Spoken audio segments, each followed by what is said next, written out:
para analizar el caso del endeudamiento del Estado ecuatoriano con China, dando como garantía colateral el petróleo crudo de Petroecuador. Es nuestro invitado el economista Pablo Dávalos, es subsecretario de Economía del ministro de Economía Rafael Correa en el gobierno del presidente Alfredo Palacio. Buenos días, bienvenido a Contacto Directo. Buenos días, Alfredo. Un saludo a todo Guayaquil y a todo el país. Muchas gracias. En primer lugar, una cuestión previa. ¿Es política del gobierno de China dar créditos por petróleo y con qué gobiernos de la región lo ha hecho? No es política porque los créditos externos se dividen en tres. Primero, los multilaterales con BID, Banco Mundial. Segundo, los bilaterales con otros países. Y tercero, los privados. En el caso de los créditos con otros países, no se acostumbra a generar un colateral como en este caso el petróleo, ¿no?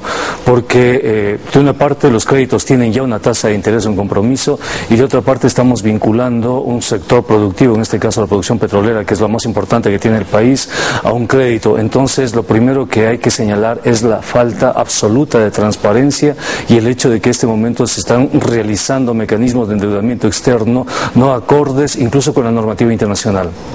Recordemos ahora un antecedente sobre los créditos comerciales del Banco de Desarrollo de China al Ecuador. Veamos lo que dijo el presidente Correa en el 2010 y lo que señaló aquí en Contacto Directo la semana pasada María Elsa Viteri, exministra de Economía del presidente Correa. Tuvimos la reunión para que se defina Coca-Cola Sinclair. 8 meses hemos estado negociando con el Exim Bank chino. Quieren, como nunca antes, nadie ha solicitado esto. Además de la garantía soberana, además del fideicomiso de los flujos del proyecto, con lo cual no tenemos ningún problema, querían también activos en garantía. Nadie nunca nos ha pedido eso. Entonces nos pareció hasta una grosería. Pese a que nosotros hemos privilegiado la relación con China por coincidencias en cuanto a política internacional. Claramente los chinos nos han tratado a nivel comercial, como una empresa más, sin ninguna consideración. El asunto claro, señores, que con nosotros no se juega. Y creíamos que las relaciones con China tenían otro nivel. Si nos van a tratar como una transnacional más, con más rigor que el Fondo Monetario, bueno, buscaremos el financiamiento en otro lado. Hemos dado por terminado unilateralmente esas negociaciones con China frente al maltrato, la grosería con que nos han tratado. No olvidaremos esto, no lo olvidaremos. Es evidente, es público, yo nunca firmé un crédito directamente con China en estas circunstancias, precisamente porque se advirtieron todas estas condiciones. Ellos tienen una manera muy particular de negociar y yo creo que imprimen también un poco el tema del cansancio, ¿no? ¿Verdad? Y parece que cada ronda es borrón y cuenta nueva y parecería que uno no avanza. A su juicio, ¿qué ocurrió? ¿Triunfó el cansancio? ¿Hay o no garantía colateral de un activo en los créditos que el gobierno chino ha otorgado al Ecuador? Triunfó el pragmatismo, triunfó la necesidad ineludible que tiene el gobierno de liquidez para inyectar esa liquidez en la economía y sostener su propuesta política. Se hizo caso omiso de todas las recomendaciones a nivel internacional, se hizo incluso caso omiso de las propias recomendaciones surgidas al interior del gobierno y de voces discordantes a nivel nacional. Este es uno de los créditos más caros, no es transparente, tan es así que ni siquiera está inscrito como crédito en la balanza de pagos, porque si estaría inscrito como crédito de la balanza de pagos estaríamos ya superando los techos que la ley señala con respecto al endeudamiento. Hay una absoluta falta de transparencia. Se está negociando con el bien más importante que tenemos los ecuatorianos, que es el petróleo. Estamos hipotecando el petróleo a largo plazo. Entonces yo pienso que el país lo que necesita en estos momentos es transparencia. Hay posibilidades de conseguir ese mismo crédito con los chinos bajo otras características, sin vincular el petróleo. Lamentablemente el gobierno, habida cuenta del pragmatismo, habida cuenta de la necesidad desesperada que tiene de liquidez, este momento es capaz absolutamente de entregar cualquier cosa de la soberanía nacional para poder sostener su proyecto político. Es eso en definitiva lo que está en juego. Ahora, según el acuerdo de 4 partes suscrito el 31 de agosto del 2010 cuando hubo el primer préstamo y que consta como anexo en el libro Ecuador Made in China de Fernando Villavicencio, ¿cuáles son las 4 partes y qué es lo que acuerdan entre ellas? Bueno, los acuerdos básicamente tienen que ver con petróleo. En este momento estamos entregando el petróleo al país, del país a los chinos. Tienen que ver incluso con la generación de operadoras, de traders de petróleo a nivel internacional. Los acuerdos también tienen que ver con el hecho de que mucha de la inversión de los ecuatorianos, por ejemplo Coca-Cola, se hace con empresas chinas en condiciones muy ventajosas para los chinos e incluso rompiendo con las leyes condiciones laborales del país. En ese sentido, yo insisto, nos hace mucha falta de transparencia. Ojalá este ambiente electoral abra el debate para esa transparencia, porque el país necesita saber qué está haciendo. Tome en consideración usted que los acuerdos llevados con China han sido mantenidos en el más absoluto secreto. Los ecuatorianos no sabemos qué ha negociado el gobierno. En el caso de la investigación de Fernando Villavicencio, él da cuenta cómo se está negociando el petróleo, pero incluso más allá de eso, hay algunas cláusulas que lamentablemente el país no las conoce y que son fundamentales conocerlas.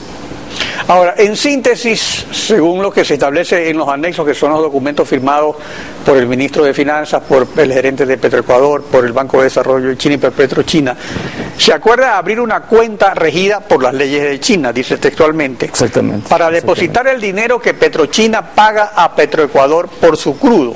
Pero Petroecuador no puede hacer retiros de esa cuenta sino solamente una vez que se deduzcan los pagos para amortizar la facilidad financiera del Banco de Desarrollo. Para entendimiento cabal de la ciudadanía, porque como es una cuestión técnica, a veces de que economistas la gente lo percibe, pero no lo puede así, digamos, concretamente. Esto equivaldría, por ejemplo, a que un empleado que recibe un anticipo de un chulquero está desesperado, no le alcanza la plata, y entonces recibe el anticipo del chulquero. Y obviamente le entrega al chulquero sus tarjetas de débito en el banco para que éste se cobre lo que le han anticipado, es decir, que cuando le pagan el sueldo recibe lo que sobra. Exactamente. Funciona más o menos la metáfora es muy válida.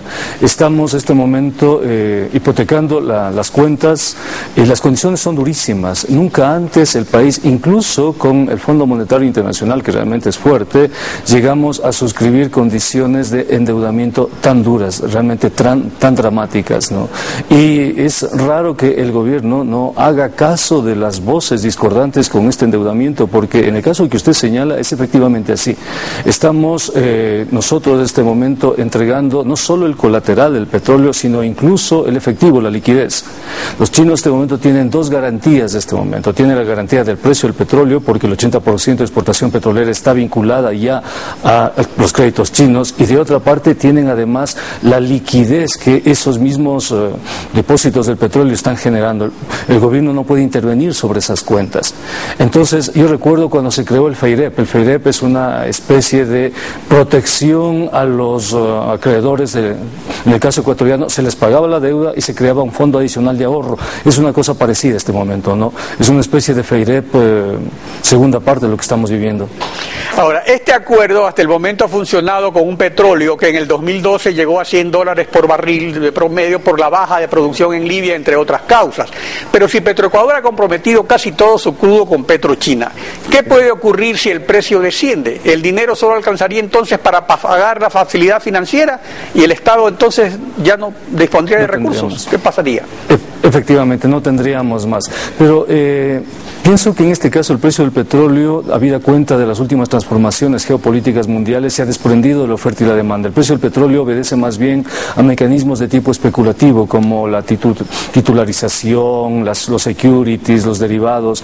En ese sentido, las expectativas a nivel mundial establecen que el precio del petróleo probablemente esté alto. Pero en el supuesto de que el precio del petróleo caiga, el Ecuador va a estar en una situación macroeconómica muy difícil por haber creado este mecanismo de facilidad petrolera, en virtud de los cuales hasta la liquidez de estas cuentas está sometida a una intervención por parte de otro gobierno. Si hablábamos del imperialismo norteamericano, creo que el imperialismo chino le supera a